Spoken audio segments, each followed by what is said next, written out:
Hello, everyone. It's BG here, and today we're going to be covering the Chapter 192 spoilers of My Hero Academia. So, today's chapter is called The Todoroki Home. Now, I'm sure we can all figure from that what the chapter will be about. So, let's get into it. It's been 2 days since the incident, and thanks to Recovery Girl, Endeavor has kept his eye, but has a huge scar on his face from the battle. Now, personally, I'm not too fond of that, but it's not that big a deal, so we can keep moving on. Miruko went to look for the high spec after the battle. Endeavor has more or less worked out that the high-end was there specifically for them, and it can't be a coincidence that it showed up on the day that they were in town together, he conjectures. So, Endeavor figures that there's some more to this, like it was sent intentionally because they were together, like it wanted to take them both out, which is a very good guess, like a very good, observation from him. So it shows he's not only powerful but also very intelligent. So far his stats aren't incorrect. Hawks knows the truth and is inwardly apologizing to Endeavor and feeling bad about things while trying to convince Endeavor to the contrary. It then flashes back to Hawks' meeting with the higher-ups. He knows that while they're giving him an option, they're really not. They really want to have both an unofficial and official tale in the matters happening in Kamino. So the good thing is that they're really going to keep pushing this whole double agent storyline. And that's very good because I'm actually really intrigued by this and to see where this goes. And there's another flashback that shows there was an accident when Hawks was a child and he was able to save a family even though he was so young. His future was planned out to be that of a hero before he was even a teenager, thus him being the man who's too fast. So it seems that Hawks is one of those cases where he never really got to have a childhood due to how talented and skilled he was. Same thing.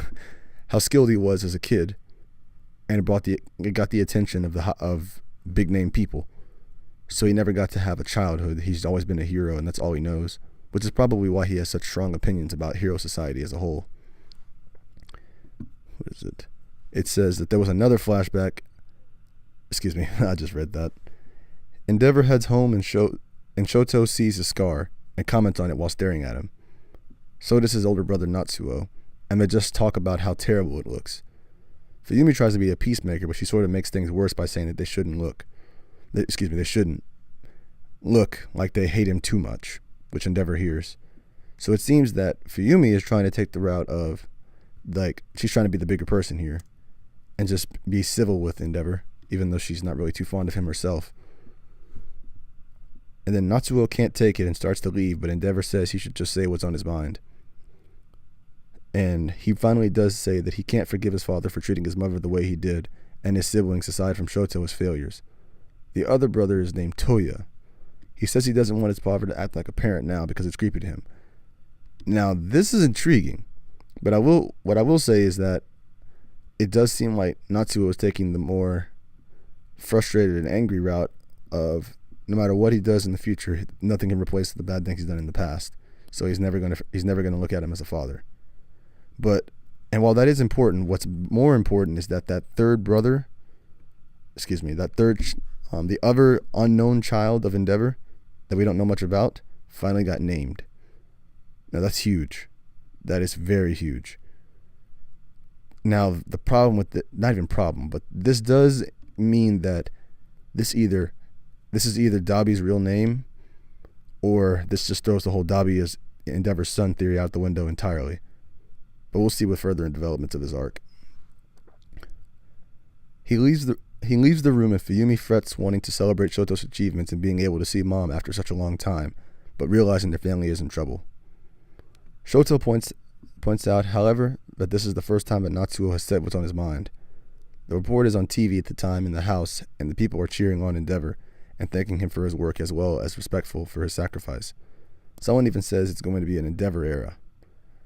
So it finally seems as if the public has started to accept Endeavor as their number one hero after his actions with the high-end Nomu, which is good because that means that he's actually going to start getting that love he deserves the love he deserves for trying to be a reformed hero, one who's good, who's more of a people person. Shoto sees the news and says while it's true he's a great hero, He'll never forgive him for what he's done to their mother. He will, however, anticipate what he'll do from here on in to be more like a father. He knows better than anyone that people can change if they work at it. Now this is good because Shoto is taking the route of, yes, you're maybe my father, and yes, you've done terrible things, and I'm never going to forgive you for those things you've done to my mom. But I can only hold against you what you've done. I can't hold anything against you what you will do. Because it seems like deep down Shoto wants him to change and become an actual father to him. But now, moving away from that, thinking about this and how Shoto has started striving for his future in his own way, Endeavor apologizes for choosing the wrong words and speaking to Natsuo, and leaves the room. Meanwhile, Deku has finished training with One For All and collapses onto bed. It's then he has a dream where he sees Nana Shimura, he doesn't seem to know her name, and the other vestiges of One For All. He then sees All For One confronting his little brother as the ones with the quirks that started it all face each other in conflict. So what we have right here is an avatar type situation where it's like all the other users of this quirk are connected, just like we saw in the sports festival with all the shadow figures of everyone else, like the former One For All users. But here, it goes even further than that, because now we're actually seeing more of like we're going to finally see the first big fight between One For All and All For One. And I can't lie, I'm very excited. I'm not going to lie about this. Sounds really, really cool. And I can't wait for next week but I especially can't wait to see this when the chapter actually comes out tomorrow. So, but in any case, that is the end of the 192 spoilers. I hope you all enjoyed, and please check out the channel, because after reading that last paragraph, there's going to be a lot I have to talk about. Like a lot of things to talk about with at least with the last paragraph. So keep an eye out for that, and you'll be up to date with this if you subscribe.